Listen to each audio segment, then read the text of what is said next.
ఎవరైనా సరే ఆరోగ్యంగా ఉండాలంటే శుభ్రత పాటించాలి. మరి శుభ్రత కావాలంటే ఎలిం ప్రొడక్ట్స్ వాడాలి.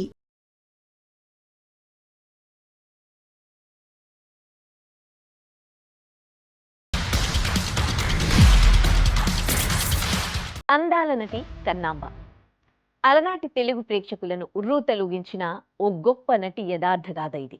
సినిమా కథలకు ఏమాత్రం తీసిపోదు. నటన, గానం, అందమైన నవ్వు దేవుడిచ్చిన వరం.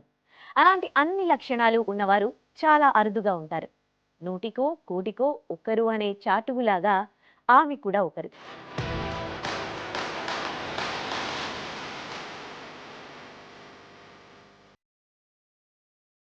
సమాజంలో స్త్రీల పట్ల కట్టుబాట్లు ఉన్న కాలంలో, మగువను ఇల్లు దాటనివ్వని రోజుల్లో స్వయంగా స్వతంత్రం ప్రకటించుకుని స్వేచ్ఛా వాయువులు పీల్చుకుంటూ నాటక రంగంలోకి, అనంతరం సినిమా రంగంలోకి అడుగిడిన పడుతుల్లో కన్నాంబ ఒకరు.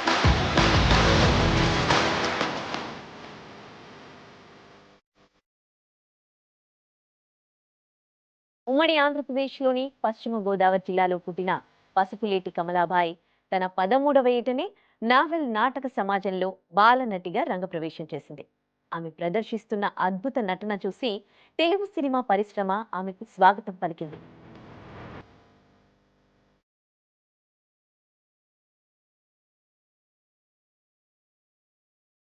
(1935) హరిశ్చంద్ర అనే తెలుగు చిత్రంలో చంద్రమతిగా చిత్రరంగ ప్రవేశం చేసింది. ఆ సినిమాలో చంద్రమతి పాత్ర ఎంత బరువైందో తెలుస్తుంది.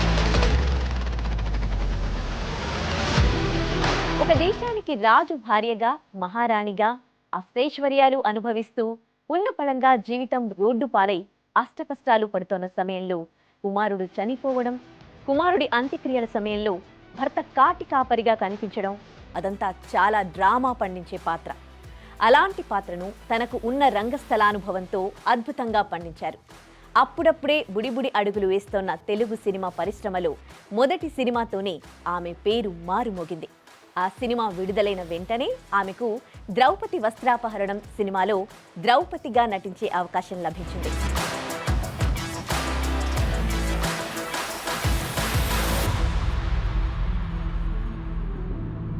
మొదటి సినిమాలో కంటే రెండవ సినిమాలో ద్రౌపది పాత్ర ఇంకా బరువైన పాత్ర. 5గురి భర్తలతో సంసారం, నిండు సభలో దుశ్శాసనుడితో వస్త్రాపహరణం గావించబడడం. ఇది భారతంలో చాలా హేయమైన ఘట్టం. ఒక స్త్రీని నిండు సభలో మగాళ్ల ముందు, తన భర్తల ముందు వివస్త్ర కావడం అనేది ఆత్మహత్య సాదృశ్యమైన ఘట్టం. అంతవరకు చరిత్రలో ఏ స్త్రీకి ఇలాంటి పరిస్థితి రాలేదు. అలాంటి క్లిష్టమైన పాత్రల్లో నటించి ప్రేక్షకుల మన్ననలు పొందింది కన్నాంబ.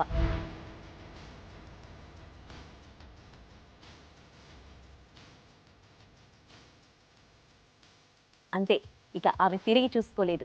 వరుసగా సినిమాలొచ్చాయి. పాదుక, చంద్రిక, కనకతార, పల్నాటి యుద్ధం, గృహలక్ష్మి, అనార్కలి, దక్షయజ్ఞం, తోటికోడళ్ళు, కృష్ణ కుచేలా తదితర సినిమాలు చేశారు. చిత్తూరు నాగయ్య, పియు చిన్నప్ప, ఎన్ఎస్ రాజేంద్రన్, శివాజీ గణేశన్, ఎంజి రామచంద్రన్, నందమూరి తారక రామారావు లాంటి మహామహుల సరసన నటించిందామె.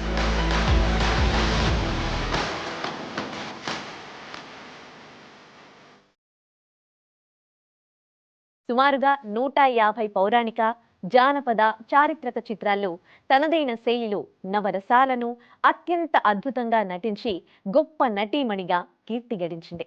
నటిగానే కాకుండా గాయనీమణిగా కూడా ఆమె తన ప్రతిభను చాటుకుంది. ఆ రోజుల్లో కన్నాంబ పాడిన కృష్ణం భజరాధ గ్రామ్ఫోన్ గీతాలు ప్రతి ఇంట మారుమోగేవి. 5 శతాబ్దాల పాటు నటిగా, చక్కని గాయనిగా తెలుగు చలనచిత్ర పరిశ్రమలో కొనసాగి తెలుగు ప్రేక్షకులను ఓలలాడించింది కన్నాంబ.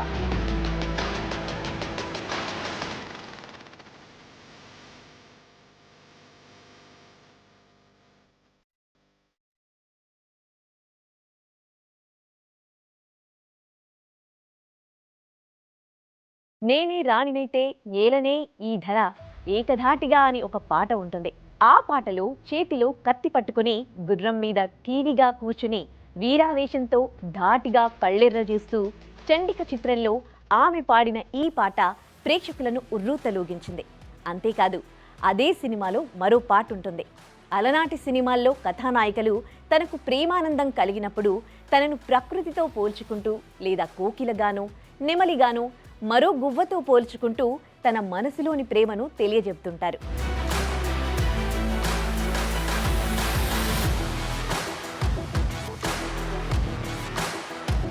ఏమే కోకిల ఏమే పాడెదవు ఎవరే నేర్పినది ఈ పాట ఏటికే ఈ పాట ఈ ఆట తెలియునులే దాచినా దాగునా నీ మదిలో ఈ ప్రేమ దాచకుమా ప్రేమ అంటూ నవ్వులు రువ్వుతూ పాడుతుంది. మధ్య మధ్యలో మధుర మనోహరంగా నవ్వుతుంది. అలాంటి నవ్వు ఆమె తప్ప మరెవ్వరూ నవ్వలేరు. అంత గొప్పగా ఎవ్వరూ పాడలేరు, అభినయించలేరు అన్న విధంగా ఉంటుంది. ఇప్పుడు మార్కెట్లో అనుష్క చీరలు, మరో తార ఆభరణాలు అన్న విధంగా ఆ కాలంలోనే కాంచనమాల గాజులు, కన్నాంబ లోలాకులు అంటూ ఆభరణాలు, చీరలు వచ్చేవి. నిజంగా అలనాటి సినిమా ప్రేక్షకుల అదృష్టంగానే చెప్పొచ్చు.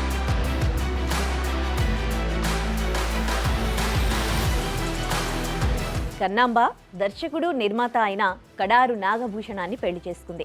వారిరువురూ కలిసి రాజరాజేశ్వరి అనే ఫిల్మ్ కంపెనీని స్థాపించి తెలుగు, తమిళ భాషల్లో దాదాపు 22 సినిమాలు నిర్మించారు. 1942లో సుమతి, 1951లో సౌదామిని, 1952లో పాదుకా పట్టాభిషేకం, పేదరైతు, 1953లో లక్ష్మి, 1954లో శ్రీకృష్ణ తులాభారం, 1954లో నాగపంచమి సినిమాలు ఆ సంస్థ నిర్మించింది.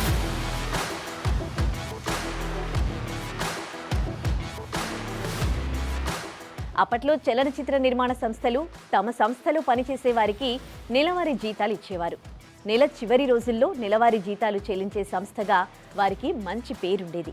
వారి ఆఫీస్ కూడా విశాలమైన కాంపౌండ్లో కార్లు, వాన్లతో కలకళ్లాడుతూ ఉండేది. కన్నాంబ గొప్ప ఐశ్వర్యవంతురాలు అని చెప్పుకునేవారు.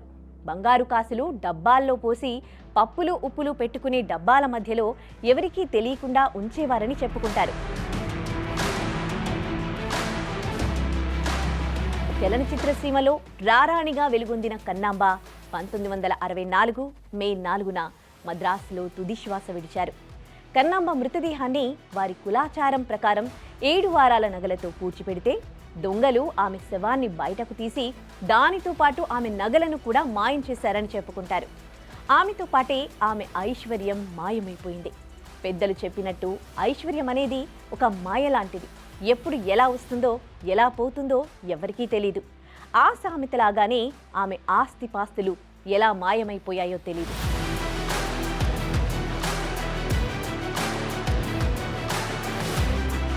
ఆమె మరణంతో వారి నిర్మాణ కంపెనీతో సహా అన్నీ మాయమైపోయాయి. చివరి దశలో కన్నాంబ భర్త కడారు నాగభూషణం ఇరుకైన ఒక చిన్న గదిలో కాలక్షేపం చేస్తుండేవారని చెప్పుకుంటారు. అతన్ని కలవడానికి వెళ్లిన ఓ మిత్రుడు ఆయన నివాసముంటున్న గదిని చూసి, ఆ వాతావరణం చూసి గుండె కలుక్కుమంది అని చెప్పారు. ఆ గదిలో ఓ చిన్న ట్రంక్ పెట్టే, ఓ కుర్చీ, దండం మీద ఆరేసిన ఒక టవల్ మాత్రమే ఉన్నాయట. ఆయన ఒక చాప మీద కూర్చొని పేపర్ చదువుకుంటూ ఉన్నాడని ఆయన పరిస్థితి గురించి వివరించారు.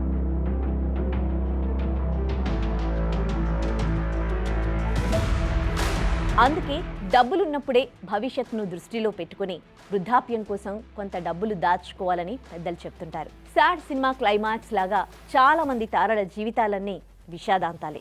కన్నాంబ, కడారు నాగభూషణం జీవితం ప్రతి ఒక్కరికి ఒక జీవిత పాఠం లాంటిది.